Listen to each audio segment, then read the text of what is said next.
نحمده ونصلي على رسوله الكريم اما بعد فاعوذ بالله من الشيطان الرجيم بسم الله الرحمن الرحيم لا خير في كثير من نجواهم إلا من أمر بصدقة أو معروف أو إصلاح بين الناس صدق اللہ مولانا العظیم وبلغنا رسولہ النبی الکریم الامین ان اللہ وملائکتہ یصلون علی النبی یا ایہا الذین آمنوا صلوا علیہ وسلموا تسلیما الصلاۃ والسلام علیک یا سیدی یا رسول اللہ وعلی آلک واصحابک یا سیدی یا حبیب اللہ الصلاۃ والسلام علیک یا سیدی یا نبی اللہ وعلی آلک واصحابک یا سیدی یا رحمۃ للعالمین۔ اللہ تعالیٰ کی حمد و ثنا کے بعد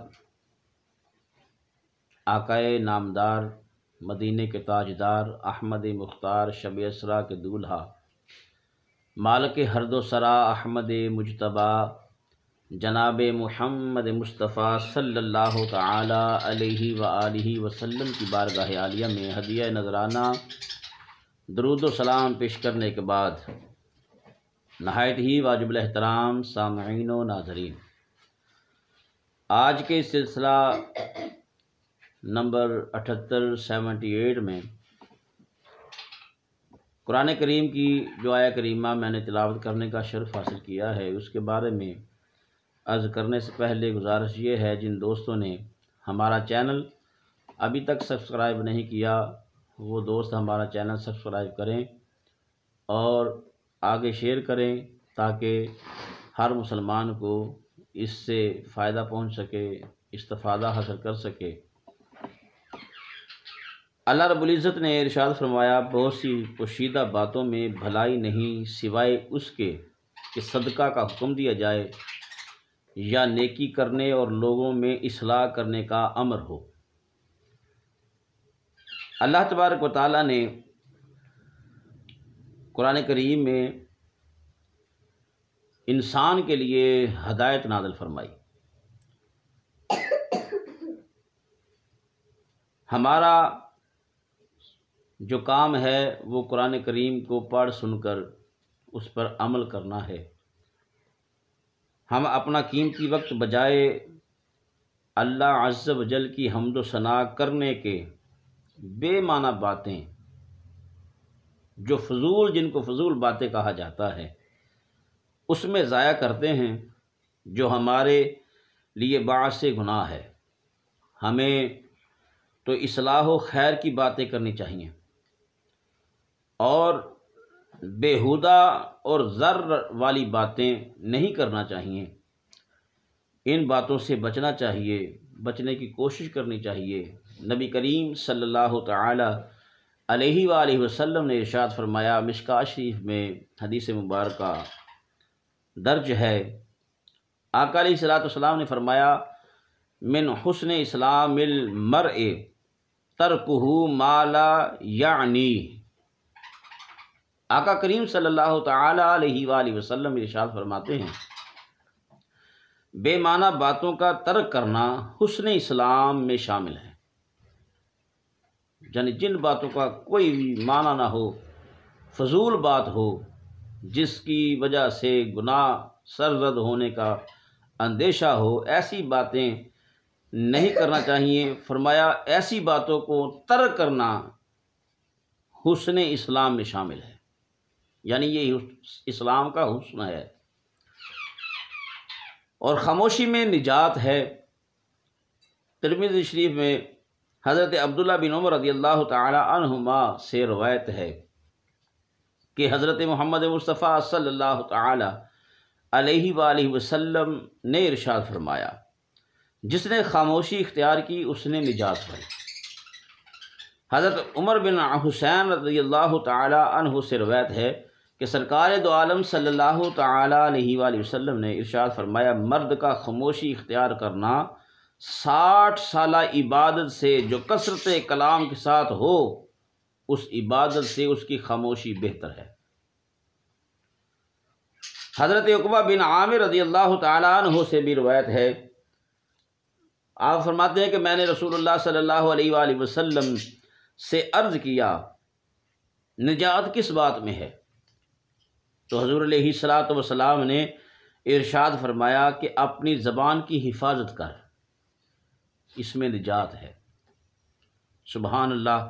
کیمیاء سعادت میں صفحہ نمبر 470 پر حضرت معاذ رضی اللہ تعالی عنہ سے ایک روایت منقول ہے کہ ایک دفعہ میں نے حضور علیہ الصلوۃ والسلام سے پوچھا کہ تمام اعمال میں کون سا عمل سب سے زیادہ افضل ہے؟ تو آپ نے اپنی زبان مبارک نکال کر اوپر انگلی مبارک رکھی، انگشت مبارک رکھ کے میرے آقا کریم صلی اللہ تعالی علیہ وسلم نے فرمایا کہ خاموشی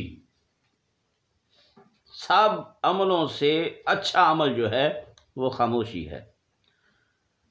تو اسی صفحہ پر ایک اور روایت ہے کہ حضرت عیسیٰ علیہ السلام کا ارشاد ہے کہ عبادتیں 10 قسم کی ہیں، جن میں 9 خاموشی میں ہیں۔ 10 عبادتوں میں 9 عبادتیں خاموشی میں ہیں۔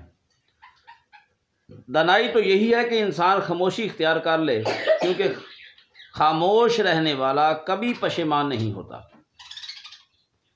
کہ وہ ایسی بات نہیں کہہ پاتا جو ناموضوع ہو، جس کا معنی کوئی نہ ہو، جس کا موضوع کوئی نہ ہو، بے معنی بات ہو، وہ ایسی بات کرتا ہی نہیں۔ اور بعض لوگ ایسے بھی ہوتے ہیں جو کوئی بے جا بات کرنے کے بعد پچھتاتے ہیں۔ تو دوستان محترم، فرمایا خاموشی کو دنائی کا لباس خیال کرو۔ کیمیاء سعادت میں حکایت یوں بیان کی گئی ہے کہ حضرت داؤد علیہ السلام زیرہ بنا کر اپنی حلال روزی حاصل کرتے تھے، اور حضرت لقمان رحمۃ اللہ علیہ متواتر آپ کی خدمت میں رہتے تھے، آپ کی خدمت میں حاضر ہو کے انہیں زیرہ بناتے ہوئے دیکھتے تھے۔ ایک دن حضرت لقمان کے دل میں خیال پیدا ہوا اور فرمایا کئی مرتبہ میں نے سوچا اور کئی مرتبہ یہ خیال آیا کہ اس صنعت کے بارے میں دریافت کریں کہ کیا چیز بنائی جا رہی ہے، مگر یہ سوچ کر خاموش ہو جاتے کہ اس سوال سے کوئی فائدہ نہیں ہوگا۔ حتیٰ کہ حضرت داؤد علیہ السلام نے خود ہی ایک روز بتلا دیا کہ ایک جنگ اور حرب کے لیے مفید لباس ہے یہ جو تیرے دل میں خیال ہے۔ تب حضرت لقمان نے کہا کہ یہ واقعی بہتر چیز ہے، کیا؟ خاموشی۔ آپ نے دل میں خیال کیا کہ جو میں بات کروں گا ہو سکتا ہے وہ بات مجھ سے اچھی طریقے سے نہ کہی جائے، تو میں خاموش ہو جاتا، خاموشی اختیار کرتا، اپنی زبان پر کنٹرول رکھتا۔ تو جو بات میرے دل میں تھی حضرت داؤد علیہ السلام نے خود ہی ارشاد فرما دی۔ تو میرے بھائیوں، بزرگوں، دوستوں، میں عرض کر رہا تھا کہ لامعنی باتوں سے ہمیں ہر صورت پرہیز کرنا چاہیے کہ ان کا بھی حساب لیا جائے گا۔ ممکن ہے کہ بےہودہ گوئی ہمیں داخل جنت ہونے سے روک دے۔ دوستان محترم، ایک اور حدیث مبارکہ یوں رقم ہے کہ ایک نوجوان احد کی جنگ میں شہید ہو گیا اور بھوک کی وجہ سے اس کے پیٹ پر پتھر باندھے ہوئے تھے۔ اس کی ماں نے اس کے چہرے سے خاک جھاڑتے ہوئے یہ کہنا شروع کر دیا کہ تجھے جنت مبارک ہو۔ تو حضور علیہ السلام نے ارشاد فرمایا کہ اے اس شخص کی ماں، تجھے کیا علم ہے جو تو یہ باتیں کر رہی ہے، اس کو جنت کی خوشخبری دے رہی ہے؟ ممکن ہے اس نے کوئی لامعنی بات کی ہو۔ دیکھیے کہ جو شہید ہوا ہے اس کے لیے بھی نبی کریم علیہ السلام نے ایک سبق عطا فرمایا کہ لامعنی باتوں سے بچنے کے لیے انسان کو اپنی زبان پر کنٹرول کرنا پڑے گا۔ دوستو، زبان کو فحش کلامی سے پاک رکھنا بھی بے حد ضروری ہے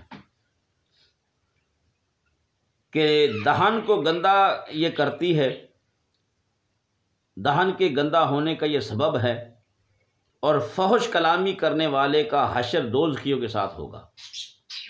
کیمیہ سعادت میں ایک اور روایت ہے کہ رسول کریم صلی اللہ تعالیٰ علیہ وسلم نے فرمایا کہ فحش کلامی کرنے والے پر جنت حرام ہے، اور دوزخ میں کچھ ایسے ہوں گے کہ ان کے منہ سے پلیدی نکلے گی جس کی گندگی اور بدبو سے تمام اہل دوزخ بیزار ہو کر فریاد کریں گے کہ کون ہے تو کہا جائے گا کہ یہ وہ لوگ ہیں جو فحش کلامی کرتے تھے اور فحش باتوں کو پسند کرتے تھے۔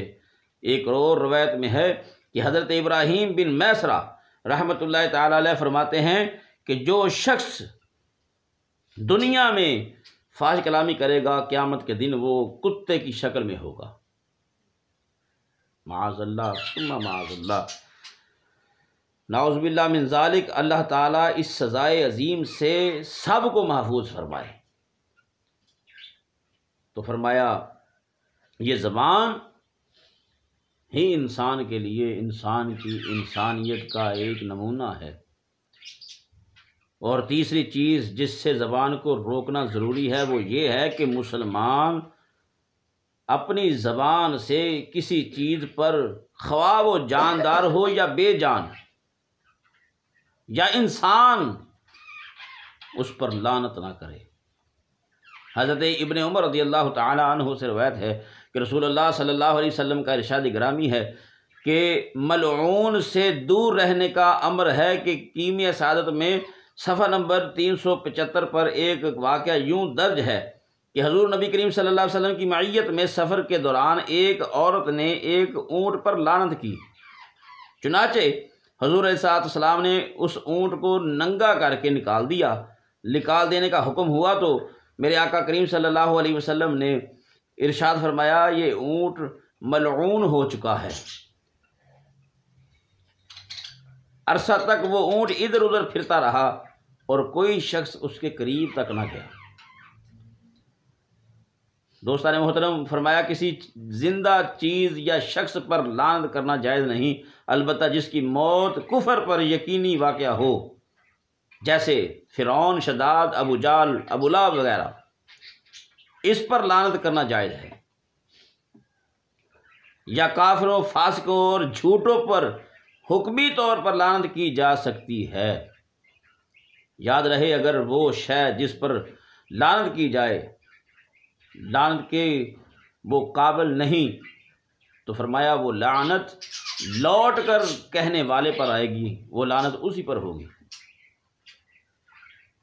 تو ارشاد فرمایا کہ اگر کوئی شخص کسی چیز پر لعنت کرے جو لعنت کی اہل نہ ہو تو وہ لعنت اس پر لوٹ آتی ہے۔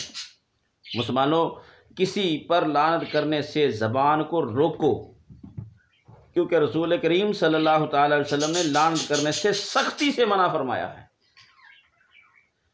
اور اسی کیمیہ سعادت میں ایک اور روایت ہے کہ ایک روز حضرت صدیق اکبر رضی اللہ تعالی عنہ کسی چیز پر لعنت کی تو حضور علیہ السلام نے سن کر ارشاد فرمایا اے ابو بکر تو صدیق ہے اور تو نے لعنت کی ہے، تجھے سزاوار نہیں تھا، قسم ہے پروردگار کعبہ کی تو صدیق ہے اور تو نے لعنت کی ہے۔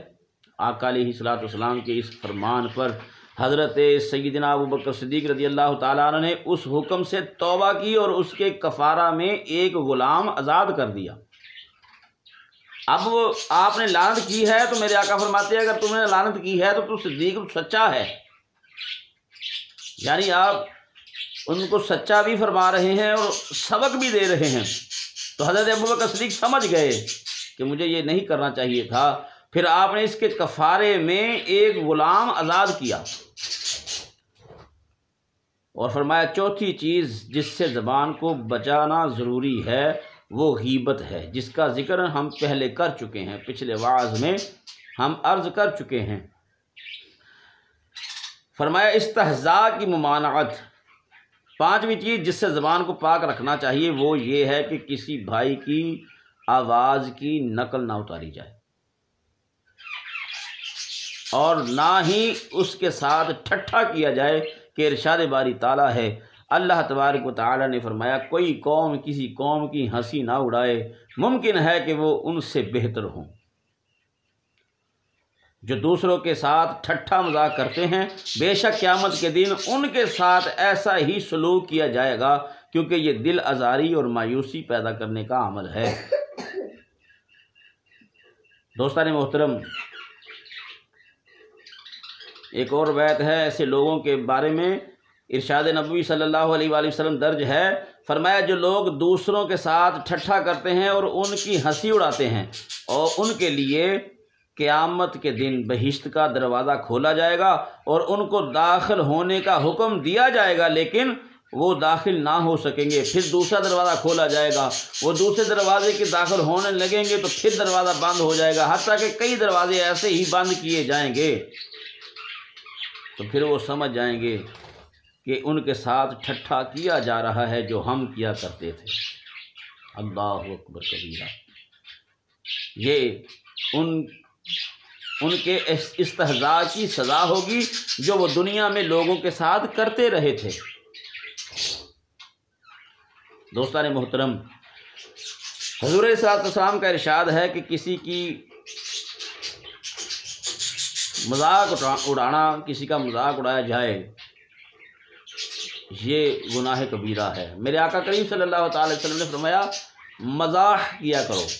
ایک مذاق ہے، ایک مزاح کیا ہے کہ آقا کریم صلی اللہ تعالی علیہ وسلم کی بارگاہ میں ایک بڑھیا عورت تھی، تو آقا علیہ السلام کا دریائے رحمت جوش میں تھا، میرے آقا علیہ السلام مسکرا رہے تھے، تو میرے آقا علیہ السلام نے فرمایا کوئی بڑھیا عورت جنت میں نہیں جائے گی۔ بس اتنا سننا تھا، وہ عورت زارو قطار رونے لگی۔ آقا علیہ السلام کی بارگاہ میں عرض کرتی ہے یا رسول اللہ صلی اللہ علیہ وسلم، میں نے آپ کا کلمہ پڑھا ہے، آپ پر ایمان لائی ہوں، نماز پڑھتی ہوں، روزہ رکھتی ہوں، میں جنت میں نہیں جاؤں گی؟ میرے آقا نے فرمایا کوئی بڑھیا عورت جنت میں نہیں جائے گی۔ تو وہ کہنے لگی میں عرض کرتی ہے میں بڑھیا ہوں۔ میرے آقا نے فرمایا جنت میں سب جوان ہو کر جائیں گے۔ سبحان اللہ۔ یہ مذاق ہے، مذاق نہیں، مذاق کسی کی ہنسی اڑانا، اس کو مذاق کہتے ہیں۔ فرمایا وعدہ خلافی کی ممانعت ہے اسلام میں۔ چھٹی چیز جس سے زبان کو بچانا ضروری ہے وہ جھوٹا وعدہ ہے، کیونکہ جھوٹا وعدہ کرنا منافقوں کا کام ہے، اور مسلمان کو ہر حال میں ایفائے عہد کی کوشش کرنی چاہیے۔ مشکوٰۃ شریف میں فرمان نبی صلی اللہ علیہ وسلم ہے منافق کی پہچان یہ ہے جب بات کرے جھوٹ بولے، جب وعدہ کرے تو اس کا خلاف کرے، جب اس کے پاس امانت رکھی جائے تو اس امانت میں وہ خیانت کرے۔ نزہۃ المجالس حصہ دوم میں روایت درج ہے کہ حضرت اسماعیل علیہ السلام سے کسی شخص نے عرض کیا کہ آپ اس جگہ تشریف رکھیں، میں ابھی حاضر ہوتا ہوں۔ چنانچہ آپ اس کے انتظار میں کھڑے رہے تاکہ وعدہ خلافی نہ ہو، لیکن وہ شخص نہ آیا، حتیٰ کہ پہلا، دوسرا، تیسرا سال بھی گزر گیا، اور وہ وعدہ وفائی سے اللہ تبارک و تعالیٰ نے خوش ہو کر آپ کی مدح فرمائی، انہ کان صادق الوعد، بے شک وہ وعدے کے سچے تھے۔ اور ایک روایت میں ہے حضور علیہ السلام کی بیعت ایک شخص نے کی اور وہ وعدہ کیا کہ میں فلاں جگہ آپ کے پاس حاضر ہوں گا، لیکن اس کو اپنا وعدہ بھول گیا اور وہ 2 دن تک مقام موعود پر نہ پہنچا۔ تیسرے دن وہ وعدہ یاد آنے پر اچانک مقام موعود پر پہنچا تو دیکھا کیا حضور علیہ السلام وہاں موجود ہیں، آپ منتظر ہیں۔ آپ نے فرمایا کہ اے شخص، میں تیرا 3 دن سے یہاں انتظار کر رہا ہوں اور تم نے مجھے سخت تکلیف دی ہے۔ وعدہ کر کے جانے والا وعدہ بھول گیا، لیکن جن کے ساتھ وعدہ کیا وہ وعدہ نہیں بھولے، وہ 3 دن تک وہاں انتظار فرماتے رہے۔ 7ویں چیز جس سے زبان کو روکنا از حد ضروری ہے وہ جھوٹ بولنا یا جھوٹی قسمیں کھانا ہے۔ جھوٹے پر اللہ تعالیٰ لعنت بھیجتا ہے۔ ارشاد ربانی ہے لعنت اللہ علی الکاذبین، جھوٹوں پر اللہ کی لعنت ہے۔ ملعون اللہ تعالیٰ کی رحمت سے محروم ہوتا ہے اور رزق میں جھوٹ بولنے سے کمی ہوتی ہے۔ حضور صلی اللہ علیہ وسلم کا ارشاد گرامی ہے کہ جو شخص بار بار جھوٹ بولتا ہے اس کا نام اللہ تعالیٰ کے نزدیک جھوٹوں کی فہرست میں لکھا جاتا ہے، اور فرمایا کہ جھوٹ رزق کو کم کرتا ہے۔ ایک دفعہ فرمایا کہ تجار اس فاسق ہیں، یعنی جو تجارت کرنے والے اور گناہ گار ہیں۔ صحابہ نے عرض کیا یا رسول اللہ صلی اللہ علیہ وسلم، بیع یعنی بحث کرنا یا مال بیچتے ہوئے بات کرنا حلال نہیں؟ تو آپ نے فرمایا کہ تاجر چونکہ بیع کے وقت جھوٹی قسمیں کھاتے ہیں، یہ غلط نہیں ہے، حلال ہے، لیکن میرے آقا نے فرمایا جب یہ جھوٹی قسمیں کھاتے ہیں پھر یہ فاسق فاجر ہو جاتے ہیں۔ دوستان محترم، اس لیے وہ فاجر ہیں، میرے آقا علیہ السلام کا فرمان ہے۔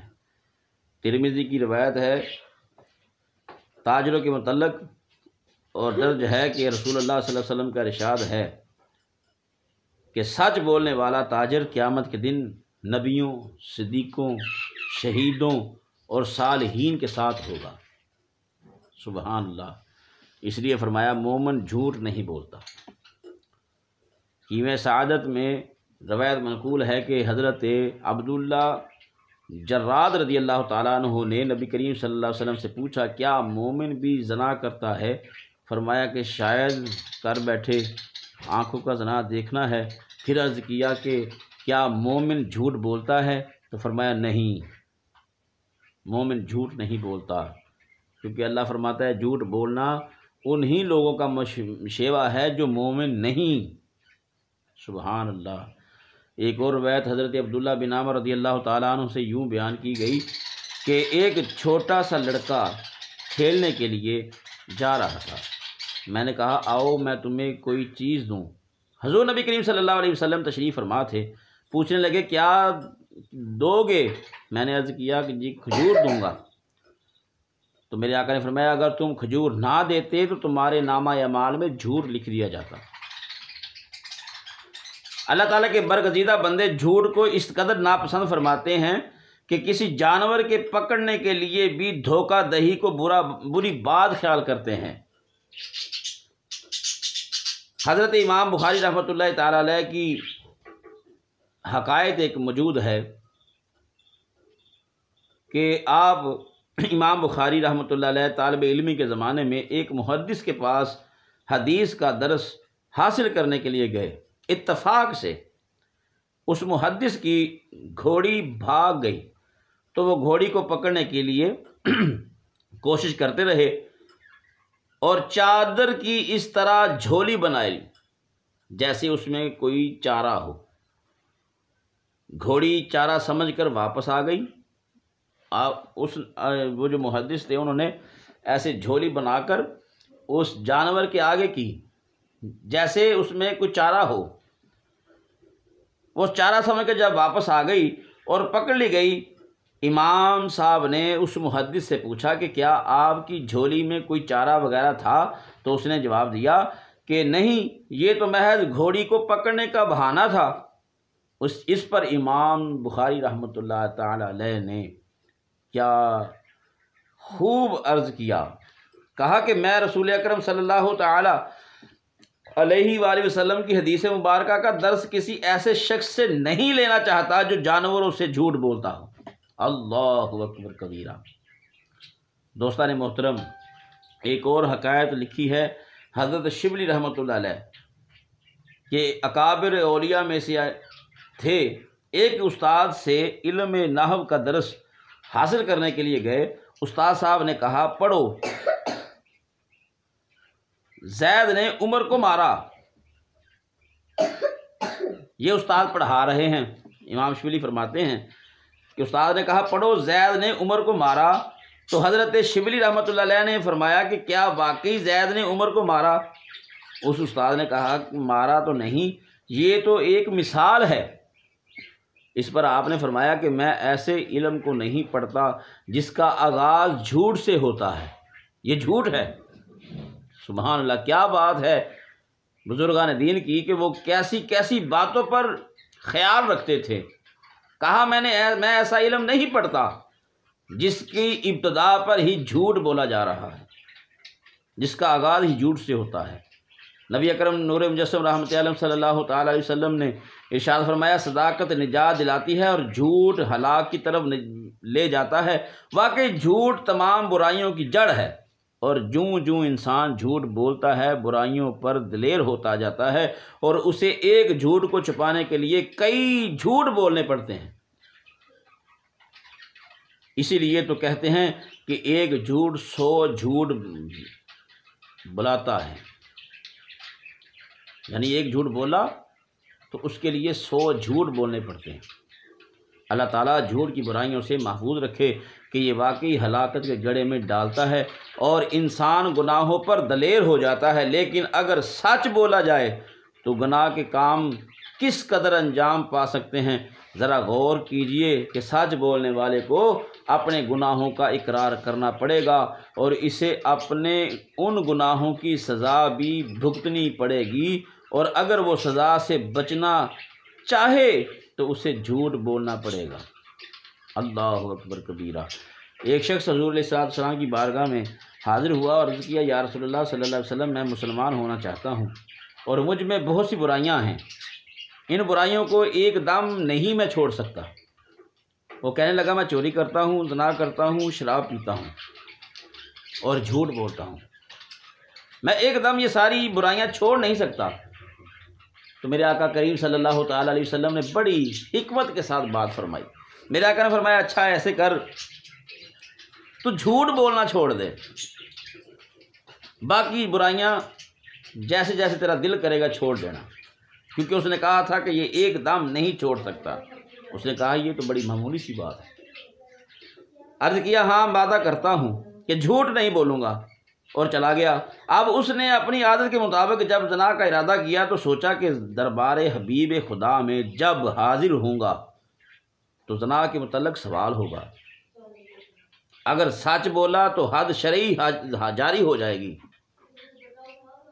تو اور سزا ملے گی، اور اگر جھوٹ بولا تو وعدہ خلافی ہوگی۔ لہٰذا وہ زنا کے ارادے سے باز آ گیا، پھر شراب پینے لگا، شراب کا ارادہ کیا تو پھر خیال آیا کہ اگر دربار حبیب خدا صلی اللہ علیہ وآلہ وسلم میں اگر سوال کیا جائے گا تو میں شراب پی رہا ہوں، اور سزا کے خوف سے اس نے شراب پینا چھوڑ دیا، کیونکہ اگر سوال ہوگا تو جھوٹ بولنے کا نہ، میں نے یہ وعدہ کیا ہے کہ جھوٹ نہیں بولوں گا، اگر جھوٹ بولوں گا تو وعدہ خلافی ہوگی، جھوٹ نہیں بولوں گا تو حد شرعی مجھ پر لاگو ہوگا، پھر مجھے سزا دی جائے گی۔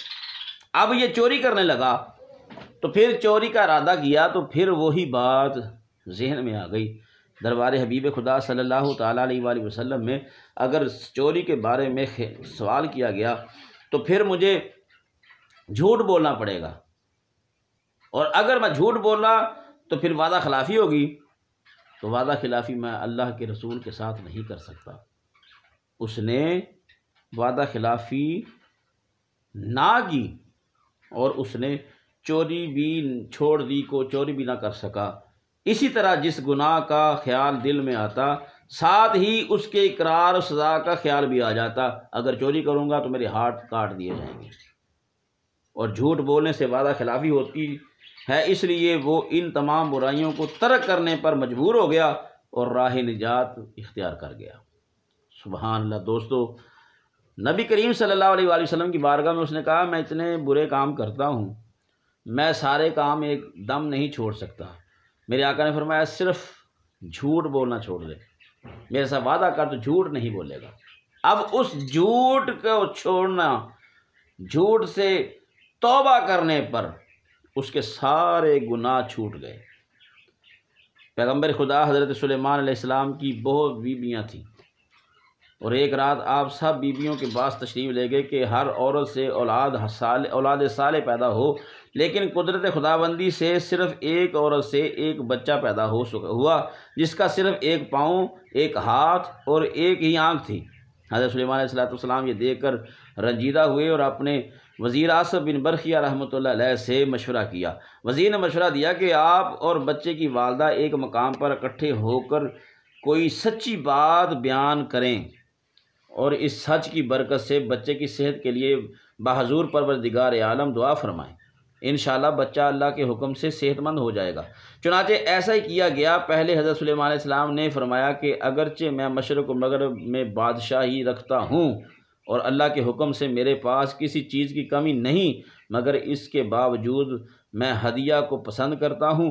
پھر آصف بن برخیہ رحمۃ اللہ علیہ وزیر موصوف نے کہا کہ میں زبان سے تو کہتا ہوں کہ مجھے وزارت کا عہدہ پسند نہیں، لیکن دل میں اس کی خواہش موجود ہے۔